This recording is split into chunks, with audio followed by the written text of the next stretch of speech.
Erev Tov Rabotai, we are continuing with our Mishna Yomi, Masechet Ketubot. We are up to Perek Hey, Mishnah Hey. Today's Mishnayot should be Leirun Nishmat, Neria ben Svetlana, Ranbai, Eliyahu ben Burcha Israelo, ben Chana bad Miriam, Menuchatam began Eden, Amen, Leavdi ben Chaim lechaim, for the Refuah Shelema, Daniel Shalom ben Rosa, Betoch Shah Chulei Israel. The Mishnah lists some of the tasks that are included in a wife's handiwork to which her husband is entitled. The sages decree that a wife must perform these tasks in return for the support she receives from her husband. Therefore, if she gives up her right to be supported by him, she does not have to do any of these tasks. The Mishnah begins, Elu melachot sheisha osa leba'ala. These are the tasks that a woman does for her husband. Tochenet, va'ofa, umchabeset, mivashelet, umenikat, benah, matzat, lo amita, v'osa betzemer.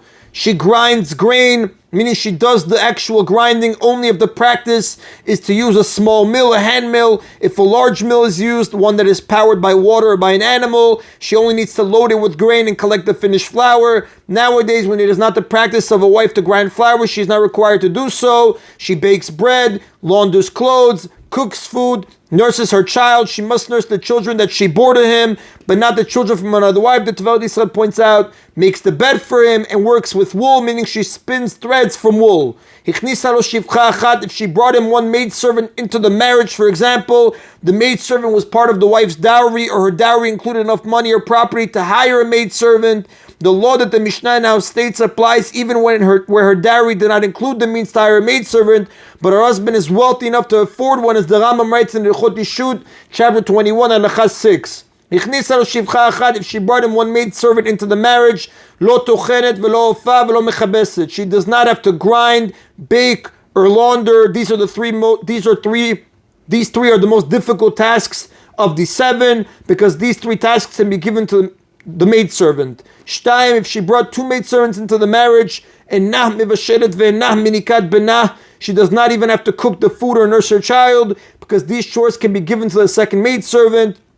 Shalosh, if she brought three maidservants into the marriage, and nah matzat lo amita ve'nah osa betzemer, she does not even have to make the bed for him or work with wool, because these chores can be given to the third maidservant. Arba, if she brought four maidservants into the marriage, Yoshevet bakatedra, she may sit in an easy chair and leave even minor household errands which are not listed above to the maidservants. Had no maidservants been hired, the wife could have done all the tasks on her own. However, the addition of one or more maidservants increases the size of the household and the number of visitors, which in turn increases the amount of domestic work. Therefore, the maidservants can do only some of the tasks on their own, and the wife must do the others. But if there are four maidservants, they can take care of all the tasks on their own, and the wife does not need to do anything. The wife should nevertheless perform tasks for her husband that are too intimate to be done by any other woman. The Rav explains these include pouring his cup of wine, spreading a sheet on the bed, and washing his face, hands, and feet. And although the Mishnah ruled above that a maidservant makes the bed, it referred there to putting the mattress in place,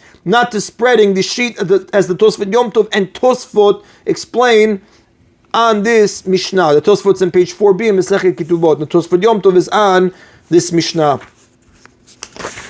The next Tana disagrees. Rabbi Eliezer says, Afilu ichnisa lo mea shvachot kofah lasot betzemer. Even if she brought 100 maidservants into the marriage for him, he can make her work with wool. Shabatala meviya lidezima, because otherwise she will be idle, and idleness leads to immorality. Even if she engages in games and other pastimes, he can demand that she work, because the games and pastimes will not protect her from temptation to sin. And the Rav does tell us, V'lachak Rabbi Eliezer, the Halakha does follow the opinion of Rabbi Eliezer. Another ruling, Rabban Shimon ben Gamliel Omer, Rabban Shimon ben Gamliel says, Afa madir et ishto milasot melacha yotzi v'yitin ketubata. Even if one made a vow, a neder, that forbids his wife to work, but she wants to work, he must divorce her and pay her the ketubah. Shebatala miviya lidei shi'amum, for she has the right to avoid being idle, since idleness leads to insanity. If a husband prohibits his wife to work for him and she insists on working, he and not she is to blame for the breakdown of the marriage, because she has the right to work. In order to avoid idleness and insanity, he must therefore pay her ketubah. Rabban Shimon ben Gamliel said that idleness leads to insanity, unlike Rabbi Eliezer, who said that it leads to immorality. Therefore, according to Rabban Shimon ben Gamliel, if she can busy herself with games and the like, she cannot demand a divorce in her ketubah, because such activities do prevent the person from going insane. But like we said, the Rav does say that Halacha follows the opinion of Rabbi Eliezer, that it leads to immorality. And that is the end of Mishnah 5. Now, the Torah obligates a husband to satisfy his wife's conjugal needs. Mishnah 6, Mishnah Vav discusses certain aspects of this obligation. One makes a vow that prevents his wife from engaging in marital relations, meaning he said, the pleasure of your intimacy is forbidden to me. If he would say it the other way around, the pleasure of my intimacy is forbidden to you, the vow would not take effect. For since a wife is entitled to her husband's intimacy, as it says in Sefer Shemot, chapter 21, verse 10, he cannot forbid it to her. But if he forbade her intimacy to him, the vow does take effect, even though the result is the same, that the cohabitation is prohibited. Bet Shammai say, in this case, if he made a vow that prevents his wife from engaging in marital relations, Shte Shabbatot, the limit is 2 weeks. Bet Hillel say that the limit is 1 week.